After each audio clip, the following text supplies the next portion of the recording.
हाँ जी, welcome back. Myself Umar Taskeer, marketing fundamentals course के आज के इस पर्टिकुलर वीडियो में हम लोग बात करने वाले हैं अबाउट एजाइल मार्केटिंग। डिटेल में समझेंगे कि एजाइल मार्केटिंग क्या है और किस तरीके से इसको हम लोग यूज कर सकते हैं। तो देखो, एजाइल शब्द जो है ना, वो सॉफ्टवेयर डेवलपमेंट डिपार्टमेंट से या सॉफ्टवेयर डेवलपमेंट से लिया गया है। जब एक सॉफ्टवेयर डेवलप किया जाता है तो उसमें जो मेथोडोलॉजी यूज होती है उसका मतलब होता है एजाइल। फाइन। एजाइल का सीधा सा मतलब है कि छोटे छोटे फ्रेगमेंट्स में हम अपनी प्रोसेसेस को डिवाइड कर दें।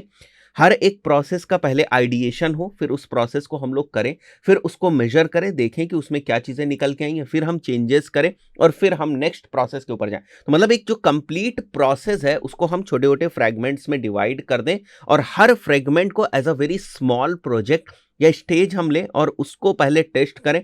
उसके बाद ही हम दूसरे फ्रेगमेंट के ऊपर जाएं या दूसरी प्रोसेस के ऊपर जाएं। इसको और अच्छे तरीके से आप समझ सकते हैं, जब आप कोई भी मोबाइल एप्लीकेशन आप डाउनलोड करते हैं तो देखते हैं आप over the period of time आपको बहुत सारे उसके अंदर अपडेट्स मिलते जाते हैं। ठीक है, कभी कुछ बग रिमूव हुआ, उसके अपडेट्स आपको दे दिए, कभी कोई नया फीचर आया, उसके अपडेट्स आपको दे दिए। तो आप देखते हो कि एक साल के अंदर आपको उस एप्लीकेशन के अंदर बहुत सारे अपडेट्स मिलते जा रहे हैं। This is basically agile approach या agile methodology of application development, या फिर अगर इसी को हम सॉफ्टवेयर डेवलपमेंट में एप्लीकेबल करना चाहें तो वो। तो बेसिकली यहाँ पर जो काम होता है ना, वो डिवाइड करके उसको छोटे छोटे प्रोजेक्ट्स में बना दिया जाता है और हर प्रोजेक्ट को टेस्ट किया जाता है, फिर हम आगे जाते हैं। ऐसा नहीं होता है जैसा आप यहाँ पर देख रहे हो। देखो, यहाँ पर वाटरफॉल मॉडल है और यहाँ पर अजाइल मॉडल है।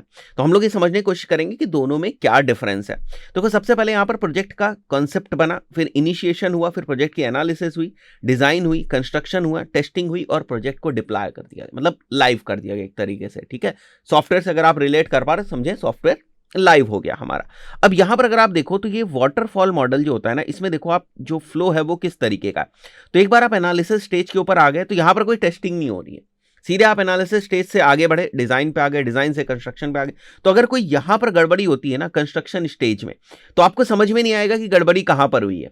फाइन, तो पीछे जाने का रास्ता नहीं। बट वहीं पर एजाइल में आप देखो, कॉन्सेप्शन हुआ, इनिशियलाइजेशन हुआ, एनालिसिस हुआ, फिर चेक हुआ यहां पर, फिर डिजाइन पे गए, कंस्ट्रक्शन पे। तो ये जो है हमारे फ्रेगमेंट्स एक तरीके से, या प्रोसेसेस के जो सब पार्ट्स हैं, मिनी प्रोजेक्ट्स हैं, वो बना दिए गए और उनको फिर एक एक करके जो है ना वो डिप्लॉय किया जा रहा है। तो बड़ी तेजी से इस काम को किया जाता है, इसीलिए इसको एजाइल बोला जाता है। तो ये मेथोडोलॉजी है एजाइल की। फाइन, अब हमारी मार्केटिंग में कुछ कमियां थी तो हमें लगा कि हमें भी एजाइल मार्केटिंग की जो अप्रोच है उसको फॉलो करना चाहिए, एजाइल मेथोडोलॉजी को बेसिकली मार्केटिंग में यूज करना चाहिए। तो यहां पर मैंने फिर से एक डायग्राम से समझाने की कोशिश करी। एक प्लान करते हैं हम लोग, फिर डिजाइन करते हैं, फिर डिप्लॉय करते हैं, फिर टेस्ट करते हैं, फिर डिप्लॉय करते हैं, फिर रिव्यू करते हैं, फिर लॉन्च करते हैं। तो it's a sprint one. Sprint one का मतलब कि पहले फेज की टेस्टिंग, फिर सेकंड फेज, फिर थर्ड फेज। अब ये पहला फेज हो सकता है, पहला फीचर हो सकता है, ये अलग अलग चीज हो सकती है डिपेंडिंग ऑन कि आपका प्रोजेक्ट क्या है। तो इसी तरीके से हम क्विक क्विक स्प्रिंट्स जो है वो करेंगे अपनी मार्केटिंग के भी फील्ड के अंदर। अब ऐसा नहीं है कि हमने एक लंबा चौड़ा प्लान बनाया, अब वो प्लान हम आगे आने वाले एक साल में जो है वो इंप्लीमेंट कर रहे हैं। अब एक साल बाद जो उसका रिजल्ट आएगा उससे हम फीडबैक लेंगे कि हाँ भाई, हमारा ये रिजल्ट आया, अरे ये मेथोडोलॉजी तो फेल हो गई। लेकिन वो मेथोडोलॉजी इंप्लीमेंट करने में, या वो अप्रोच या वो स्ट्रैटेजी इंप्लीमेंट करने में आपको टाइम कितना लग गया? एक साल का पूरा आपका टाइम लग गया। तो बेसिकली आप कब इस चीज को मेजर कर पा रहे हो कि मेरी स्ट्रैटेजी फेल हुई थी या पास हुई थी? एक साल के बाद। पर जब हम इसमें इस अप्रोच में जाते हैं, एजाइल मार्केटिंग के अप्रोच में जाते हैं, तो यहां पर हम एक साल के नहीं करते हैं। कुछ मार्केटिंग के टेस्ट किए, क्या रिस्पॉन्स आया, फिर कुछ और मार्केटिंग के टेस्ट किए, वहां से क्या रिस्पॉन्स आया, उसके बेसिस पर हम लोग चीजें करते हैं। अब इसको सक्सेसफुल बनाना है, अगर हमें अपने बिजनेस में यूज करना है एजाइल मार्केटिंग अप्रोच को, तो हमें किन चीजों को ध्यान रखना है और कैसे हम लोग कर सकते हैं। तो यहां पर आप देखो क्या लिखा हुआ, it is specially use for managing projects related to marketing. जो मैंने आपको बताया, you need to develop a dedicated agile marketing team that is familiar with the agile fundamentals. इसकी बात कर रहे हैं हम लोग कि क्विकली आपको चीजों को टेस्ट करना है, that is basically agile fundamentals. तो इसमें दो चीजों का ध्यान रखना होता है, tracking task and project process. तो यहां पर जो हमारी कंप्लीट मार्केटिंग की स्ट्रैटेजी है ना, उसको हम छोटे छोटे फ्रेगमेंट्स में डिवाइड कर देते हैं और हर फ्रेगमेंट को एज अ प्रोजेक्ट मान के हम उसकी प्रोग्रेस को मेजर करते हैं और उसको ट्रैक करते हैं हम लोग। अब यहां पर जो टीम कोलैबोरेशन है वो भी बहुत ही ज्यादा इंपॉर्टेंट हो जाता है, क्योंकि अगर आपको एजाइल मेथोडोलॉजी को सक्सेसफुल करना है ना, तो आपको डिफरेंट डिफरेंट सोर्सेज से फीडबैक चाहिए। तो आपकी जो डिफरेंट डिफरेंट टीम्स हैं, अलग अलग डिपार्टमेंट जो होते हैं हमारी कंपनी के अंदर, उन सभी के साथ आपको साइमल्टेनियसली कम्युनिकेट करना पड़ेगा। अब ऐसा नहीं कि आप मार्केटिंग की टीम में बस आप अपनी ही टीम में जो है वो कम्युनिकेशन किए, नहीं, आपको जो डेटा लेना है वो डेटा वाली टीम से लेना होगा आपको, ठीक है, तभी तो आप कुछ फीडबैक दे पाएंगे कि ये मेरा प्रोजेक्ट जो है वो सक्सेसफुल हुआ या नहीं।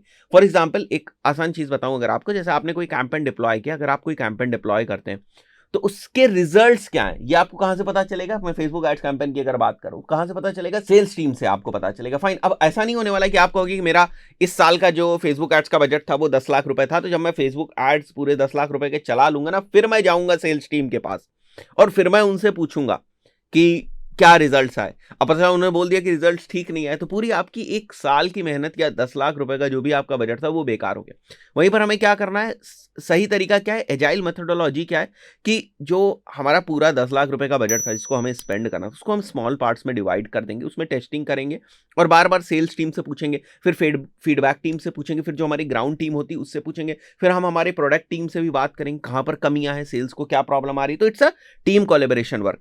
तो एजाइल का सीधा सा मतलब होता है कि बड़ी तेजी तेजी से हमें चीजों को टेस्ट करना है। फाइन, आई बिलीव आपको ये कॉन्सेप्ट समझ में आ गया होगा कि एजाइल मेथोडोलॉजी क्या है और एजाइल मार्केटिंग क्या है। दोस्तों इस पर्टिकुलर वीडियो में इतना ही, मिलते हैं नेक्स्ट वीडियो में। Till then good bye.